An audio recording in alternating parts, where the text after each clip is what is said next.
Assalamualaikum warahmatullahi wabarakatuh. Selamat malam anak-anak. Kali ini kita akan bahas tentang sistem organisasi kehidupan. Sistem organisasi kehidupan seperti pada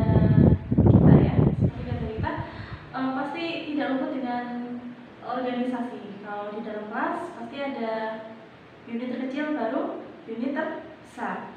Nah, kalau dalam kehidupan berarti kita membahas tentang makhluk hidup dari unit terkecil sampai unit terbesar. Nah, unit terkecil dari makhluk hidup paling kecil itu adalah sel, ya. Karena sel merupakan unit terkecil pada sistem organisasi kehidupan. Sel itu contohnya apa aja? Seperti misalnya sel kulit. Nah, sel kulit nanti akan membentuk jaringan. Jaringan ini adalah kumpulan sel yang memiliki bentuk dan fungsi yang sama akan membentuk jaringan. Jadi kalau sel-sel kulit tadi akan membentuk jaringan kulit, yaitu jaringan seperti epidermis, dermis, nanti akan membentuk. Nah, dari jaringan itu tadi akan membentuk organ.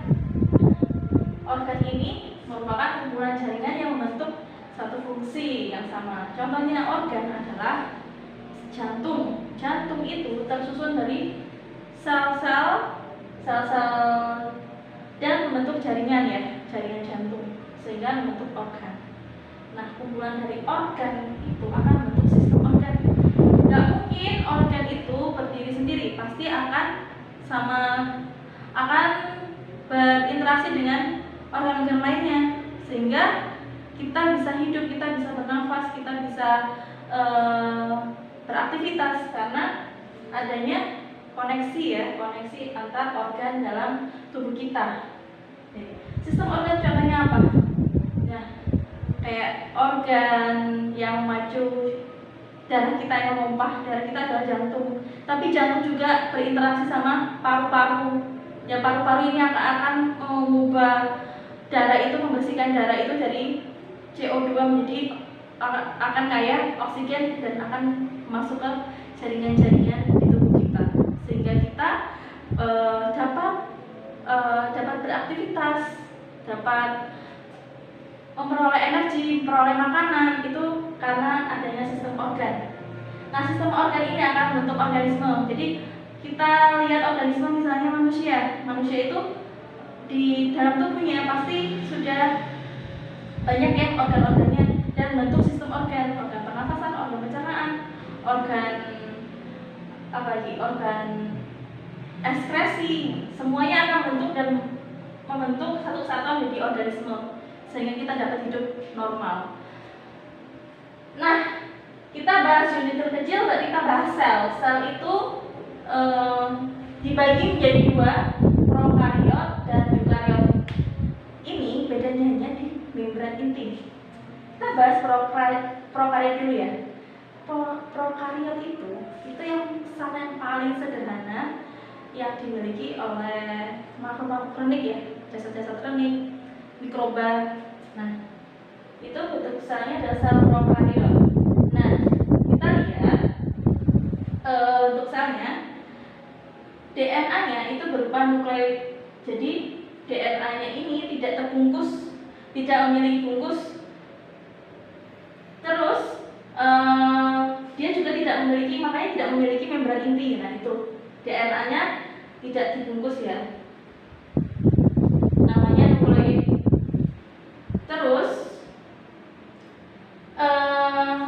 kita bahas organ yang selnya dan kita akan bahas fungsi-fungsinya juga.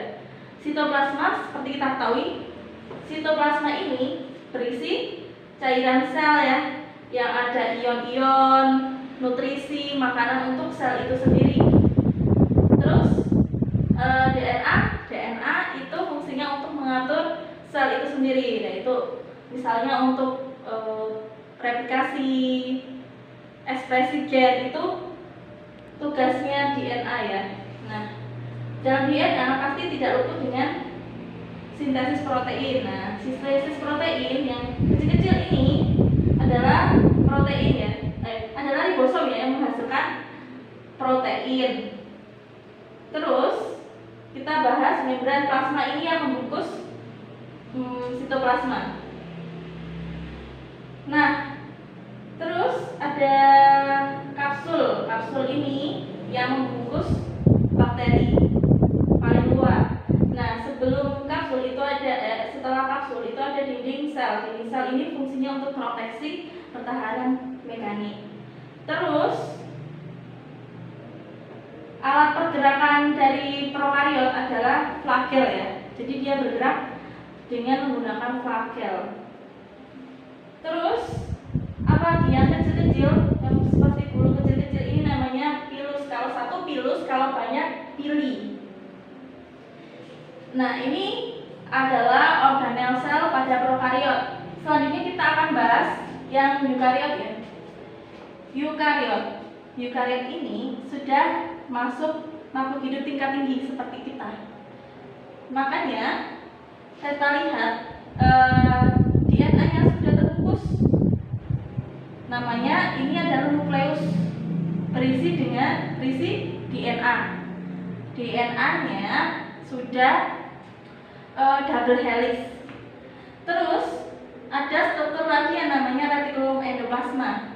Retikulum endoplasma dia menghasilkan granul-granul protein. Selanjutnya ada organel sel yang namanya mitokondria. Mitokondria ini sebagai respirasi sel. Respirasi sel fungsinya untuk apa? Menghasilkan energi. Jadi sel itu bisa bergerak, bisa aktif itu karena adanya energi. Terus sebelahnya nukleus ada retikulum endoplasma ini menghasilkan granul protein ya. Ada RE kasar, ada RE halus. Kalau RE halus tidak menghasilkan, tapi cuma kalau RE halus menghasilkan metabolis saja. Terus badan Golgi dia menghasilkan kantung-kantung atau vesikula. Vesikulanya bisa berisi lipid, protein, dan gula sederhana. Terus ada bagian yang namanya sentriol. Sentriol ini fungsinya untuk pergerakan sentromer ya, pergerakan sentromer ketika pembelahan sel. Nanti kalian akan membahas pada saat membahas pembelahan biner atau pembelahan mitosis meiosis. Terus ada membran ya. Membran plasma ini fungsinya untuk melindungi organel sel yang di dalam. Terus ada sitoplasma, sitoplasma itu cairan sel. Cairan sel ini fungsinya ya berisi nutrisi, oksigen, nutrien semuanya di sini.